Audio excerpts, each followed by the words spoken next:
श्री गणेशाय नमः। नमस्ते मित्रों, कार्तिक पूर्णिमा की शुभकामनाएं। आज के इस वीडियो में हम बात करेंगे हिंदू धर्म में बहुत महत्वपूर्ण स्थान रखने वाली कार्तिक पूर्णिमा के बारे में, जिसे त्रिपुरी पूर्णिमा भी कहा जाता है। कार्तिक पूर्णिमा के दिन गंगा स्नान, दीपदान, हवन, यज्ञ आदि करने से सांसारिक पाप और ताप का शमन होता है। इस दिन किए जाने वाले अन्न, धन एवं वस्त्रदान का भी बहुत महत्व बताया गया है। इस दिन जो भी दान किया जाता है उसका कई गुना लाभ मिलता है। मान्यता यह भी है कि इस दिन व्यक्ति जो कुछ दान करता है वह उसके लिए स्वर्ग में संरक्षित रहता है, जो मृत्यु लोक त्यागने के बाद स्वर्ग में उसे पुनः प्राप्त होता है। शास्त्रों में वर्णित है कि कार्तिक पूर्णिमा के दिन पवित्र नदी व सरोवर एवं धर्मस्थान में जैसे गंगा, यमुना, गोदावरी, नर्मदा, गंडक, कुरुक्षेत्र, अयोध्या, काशी में स्नान करने से विशेष पुण्य की प्राप्ति होती है। कहा जाता है कि इसी दिन भगवान विष्णु ने प्रलय काल में वेदों की रक्षा के लिए तथा सृष्टि को बचाने के लिए मत्स्य अवतार धारण किया था। कार्तिक पूर्णिमा का सिख धर्म में भी विशेष महत्व है, क्योंकि इस दिन गुरु नानक देव जी का जन्म हुआ था। सिख धर्म में इसे गुरु पर्व के रूप में भी मनाया जाता है। कार्तिक पूर्णिमा पर गुरुद्वारों में विशेष पूजा पाठ और लंगर का आयोजन किया जाता है। इसके अलावा ऐसी भी मान्यता है कि कार्तिक पूर्णिमा पर ब्रह्मा जी का अवतरण पुष्कर के पवित्र नदी में हुआ था।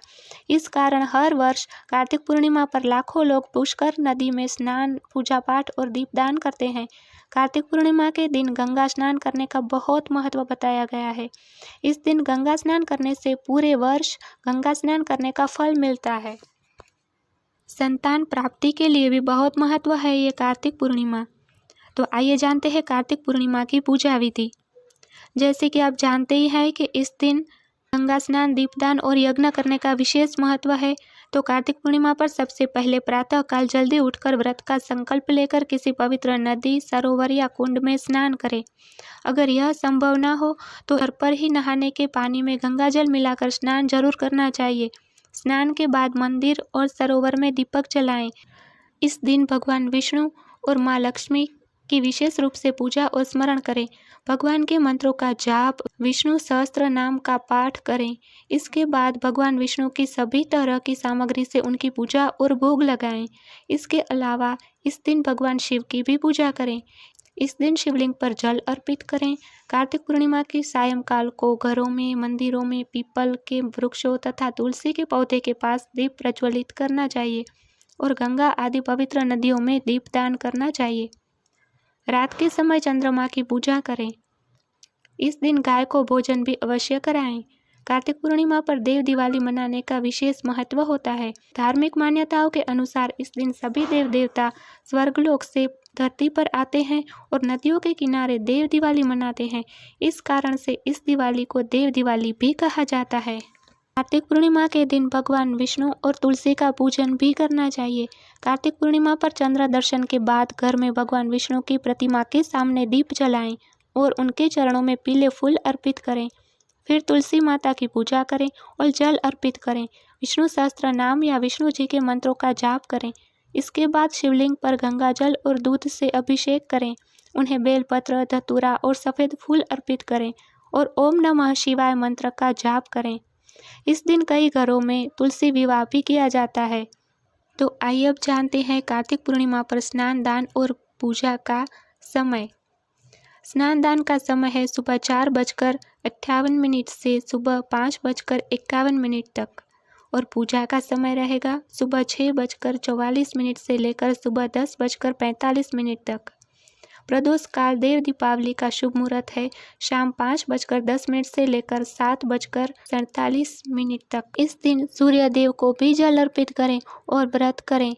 साथ ही संध्या काल में मुख्य द्वार, मंदिर और तुलसी के पौधे के पास दीपक जरूर जलाएं।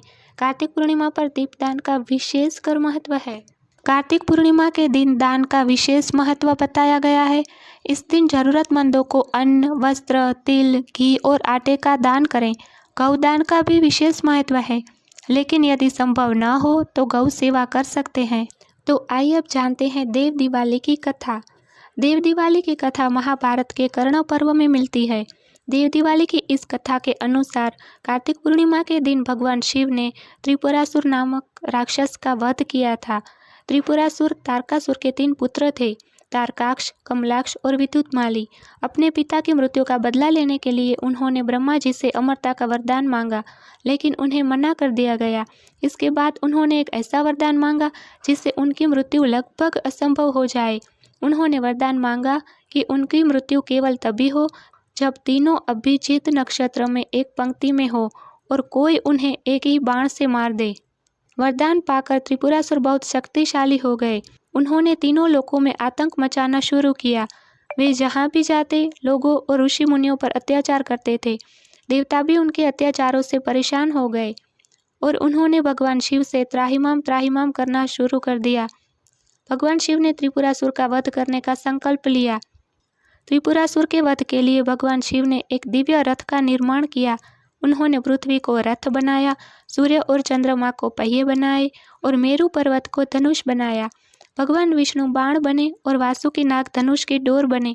फिर भगवान शिव उस असंभव रथ पर सवार हुए और अभिजीत नक्षत्र में जब तीनों पुरियां एक सिद्ध में आई तो उन्होंने एक ही बाण से तीनों पुरियों को भस्म कर दिया। इस प्रकार तारकाक्ष, कमलाक्ष और विद्युन्माली त्रिपुरासुर का अंत हुआ। त्रिपुरासुर के वध के बाद भगवान शिव त्रिपुरारी नाम से प्रसिद्ध हुए। त्रिपुरासुर के वध का दिन कार्तिक पूर्णिमा का दिन था। देवता भगवान शिव की इस विजय से बहुत प्रसन्न हुए और उन्होंने भगवान शिव की नगरी काशी में दीपदान कर खुशियां मनाई। कहा जाता है कि तभी से कार्तिक पूर्णिमा को देव दिवाली कहा जाने लगा, क्योंकि सभी देवता पृथ्वी पर उस दिन दिवाली मनाने आए थे।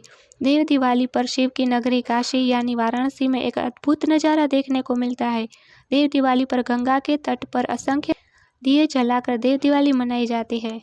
तो आप सभी को देव दिवाली की शुभकामनाएं। ओम नमः शिवाय, ओम नमो नारायण। Thanks for watching. जय शिव शक्ति, जय श्री कृष्ण।